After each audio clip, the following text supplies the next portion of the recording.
மதுரையை பொறுத்தவரையில் அதாவது முதலில் ஜல்லிக்கட்டு நடைபெறுமா என்ற சந்தேகத்தில் இருந்தது. அதற்கு பிறகு ஜல்லிக்கட்டு நடத்தலாம் என்று மத்திய அரசு ஒரு அறிவிக்கை வெளியிட்டு மீண்டும் உச்சநீதிமன்றம் அதற்கு இடைக்கால தடை விதித்து தற்பொழுது அந்த மக்கள் முழுவதுமாக ஏமாற்றத்தில் இருக்கிறார்கள். 4வது நாளாக தொடர்ந்து இன்றும் அந்த மக்கள் போராட்டத்தின் மூலமாக தங்களது எதிர்ப்பை அவர்கள் பிரதிபலித்து வருகிறார்கள். தொடர்ந்து பேசலாம். மதுரையில் நமது செய்தியாளர் வினோத் இருக்கிறார். வினோதிடம் கேட்கலாம். வினோத், மதுரை பொறுத்தவரையில் தற்பொழுது அங்கு ஒரு கலைபர காட்சியாகவே இருக்கிறது. என்ன நடக்கிறது, அந்த மக்களின் மனநிலை எவ்வாறு இருக்கிறது என்பதை பதிவு செய்யுங்கள் வினோத்.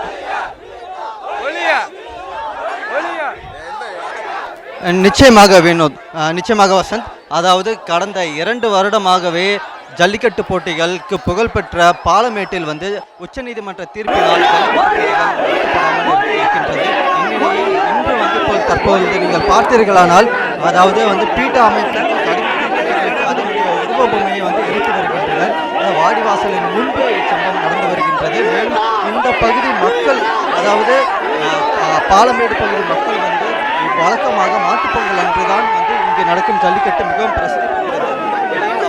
அவர்கள் இந்த வருடமும் தங்களால் ஜல்லிக்கட்டு போட்டிகள் நடத்த இயலவில்லை என்ற ஆதங்கமும் அந்த கோபமும் அவர்களிடம் மிக கடுமையாக வெளிப்பட்டுக் கொண்டு வருகின்றது.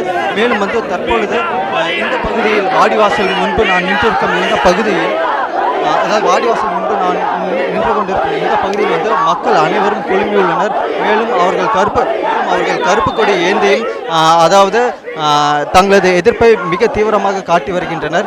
இங்கே பாலமேடை பொறுத்தவரை இன்று காலை முதலே இந்த பகுதி முழுவதும் போலீஸ் கட்டுப்பாட்டின் கீழ் கொண்டு வரப்பட்டுள்ளது. இங்கே பாலமேடு கிராமத்தை பொறுத்தவரை 500க்கும் மேற்பட்ட போலீசார் பாதுகாப்பு பணியில் ஈடுபட்டுள்ளனர். மேலும் இந்த பகுதி மக்கள் தங்களது எதிர்ப்பை மிக தீவிரமாக காட்டி வருகின்றனர். வசந்த், மதுரை பாலமேடு பகுதியில் மக்கள் தங்களது எதிர்ப்பை தீவிரமாக காட்டி வருகிறார்கள் என்றும் கூறியிருக்கிறீர்கள். அந்த மக்கள் தங்களது எதிர்ப்பை பதிவு செய்யும் காட்சிகளை நாம் நேரலையில் பார்த்தோம். வினோத், அந்த மக்கள் இனியும் கூட போராட்டங்களின் மூலம் என்ன விதமான தாக்கத்தை ஏற்படுத்தி விடலாம் என்ற நம்பிக்கையில் இருக்கிறார்கள் என்பதை பதிவு செய்யுங்கள் வினோத்.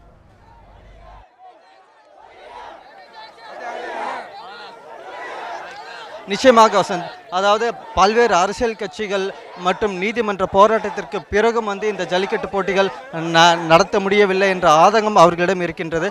மேலும் அதாவது தங்களது தொடர் எதிர்ப்பின் காரணமாக இந்த ஆண்டு நடத்த முடியாவிட்டாலும் அடுத்த ஆண்டாவது ஜல்லிக்கட்டு போட்டிகளை தங்களால் நடத்த இயலும் என்று இந்த மக்கள் நினைக்கின்றனர். மேலும் சட்டமன்ற தேர்தல் மிக அண்மையில் உள்ளதால் அரசியல் கட்சிகள் அனைத்து அரசியல் கட்சிகளும் தங்களுக்கு இந்த போராட்டத்தில் ஆதரவு கொடுக்க வேண்டும் எனவும் அடுத்த வருடம் ஜல்லிக்கட்டு போட்டிகள் நடப்பதற்கான முயற்சிகளை தங்களது போராட்டத்தின் மூலம் நடத்தப்பட முடியும் என்று அவர்கள் கூறுகின்றனர். மேலும் இது குறித்து நம்மிடம் பேசுவதற்காக இங்கே அலங்காநல்லூர் பகுதியை சேர்ந்த ஒருவர் உள்ளார். அவரிடம் மேலும் இதை பற்றி கேட்கலாம். ஐயா சொல்லுங்க. அதாவது இந்த வருடம் வழக்கமாக பாலமேட்டில் மாட்டுப்பொங்கல் அன்னைக்கு ஜல்லிக்கட்டு நடப்பது வழக்கம். இந்த வருடம் ஜல்லிக்கட்டு நடக்கல. ஸோ உங்களோட மனநிலை, உங்களோட எதிர்ப்பு நீங்க என்னன்னா, இன்னைக்கு இந்த சின்ன பிள்ளை கையில கொடுத்து இந்த பாத்துக்கங்களே, இந்த ஒரு 2 ரூபாயை கொடுத்து வாங்கி திங்க போகையில இடையில பறிச்சுக்கிட்டு வந்தா அது எப்படி இருக்கும், அந்த குழந்தையோட மனநிலை எப்படி இருக்கும் யோசனை பண்ணி பாருங்க. அது மாதிரி தான் இந்த ட்ரிப்பு.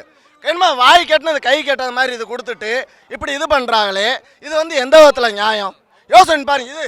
இது வரைக்கும் 25,000 மெட்ரிக் டன் இறைச்சி ஏற்றுமதி ஆகுது. இது இந்த பீட்டா கவனிச்சுச்சா?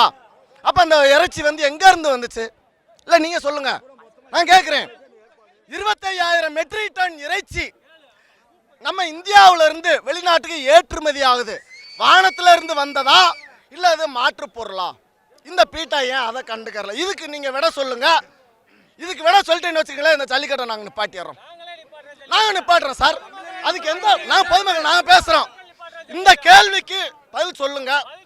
இல்லை அண்டை மாநிலத்தில் நேற்று கோழி சண்டை நடந்திருக்கு, ரொம்ப இல்லை, அதெல்லாம் வேணாம், பேர் சொல்ல வேண்டாம். அதில் சில முக்கிய பிரமுகர்களே நடத்துகிறாங்க பணத்துக்கோசரம். இது நாங்கள் ஜல்லிக்கட்டு பணத்துக்கோசரம் நடத்துகிறோமா? இது தமிழரின் பாரம்பரிய விளையாட்டு. எங்க தாத்தா முக்காட்டு தேவர்கள் நடத்தியது. இது இன்னைக்கு கோயில்களில் பார்த்தீங்கன்னா சரி, கோமனை விரிஞ்சு வெட்டிட்டு மாட்டை இழுத்து பிடிச்ச மேனிக்கு தான் கல்சலா போட்டிருக்கு. இல்லைன்னு சொல்லுங்க, நாங்கள் அதுக்கு ஒத்துக்கிறோம். அதை விட்டுவிட்டு ஏன் இன்னைக்கு குதிரை ரேஸ் நடக்குது, அது புறம் சாப்பாட்டு பணம் கட்டி தானே நடத்துறீங்க. நான் மாட்டு சண்டைக்கு நாங்கள் பணமே இல்லையே. இருங்க, மாடுனால மனிதனுக்கு தான் காயமே தவிர மனிதனால் மாட்டு காயமா சொல்லுங்க. இதுக்கு நீங்க சொல்றீங்கன்னா சரி, நான் ஜல்லிக்கட்டை நிப்பாட்டுறோம். அதுல எந்த மாற்றமே கிடையாது. இது தமிழரின் வந்து வீர விளையாட்டை நாங்கள் தான் பேசிட்டு இருக்கோம். பொதுமக்களாகிய நாங்கள், எங்களுக்கு எந்த குறை?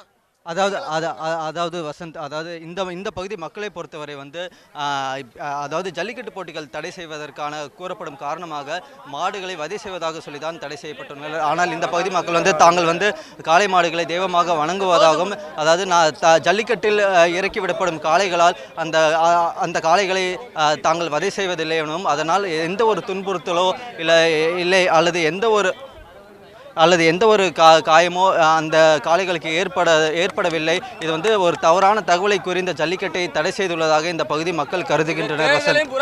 இணைப்பில் இருங்கள் ரியாஸ், தொடர்ந்து பேசலாம். மதுரையில் நமது செய்தியாளர் வினோத் இருக்கிறார். வினோத், தற்பொழுது நீங்கள் மதுரை பாலமேட்டு பகுதியில் இருக்கிறீர்கள். பல்வேறு கருத்து வேறுபாடுகள் இருந்தாலும் கூட அரசியல் கட்சிகள், பலதரப்பட்ட அரசியல் கட்சிகளும் ஒன்றிணைந்து, பல அமைப்புகளும் ஒன்றிணைந்து, மக்களும் ஒன்றிணைந்து ஒற்றுமையோடு தங்களது எதிர்ப்பை வலுப்படுத்திக் கொண்டிருக்கிறார்கள். இதனை பற்றி நீங்கள் தகவலை பகிர்ந்து கொள்ளுங்கள் வினோத்.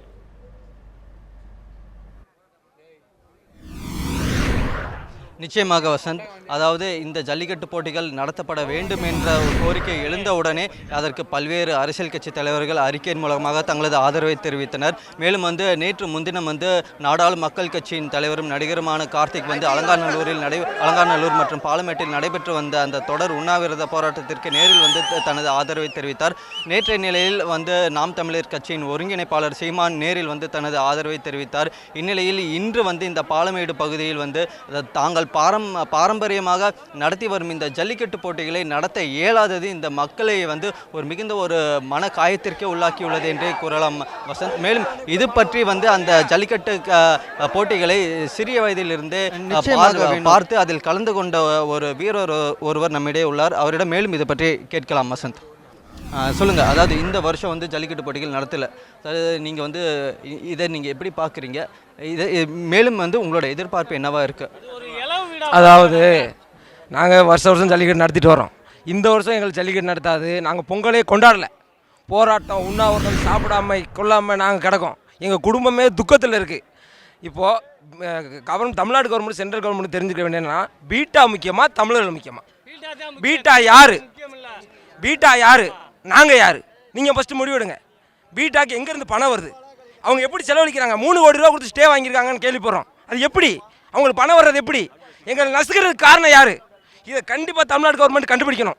அப்புறம் தனுஷ், அமிதாப் பச்சன் பேசுகிறாங்க ஜல்லிக்கட்டு பாட்டோம்னு. அமிதாப் பச்சன் உனக்கு என்ன தெரியும்? உனக்கு என்ன தெரியும்?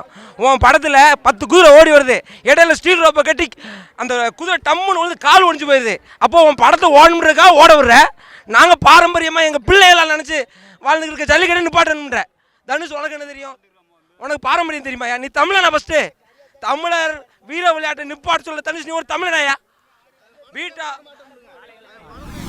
அதாவது வசந்த் வந்து இந்த பகுதியினுடைய மக்களுடைய கோபம் வந்து விலங்குகள் நல வாரியம் மற்றும் பீட்டா போன்ற அமைப்புகள், அதாவது ஜல்லிக்கட்டு தடைக்கு காரணமாக இருந்தவர்கள் மீது தான் மிக அதிகமாக உள்ளது.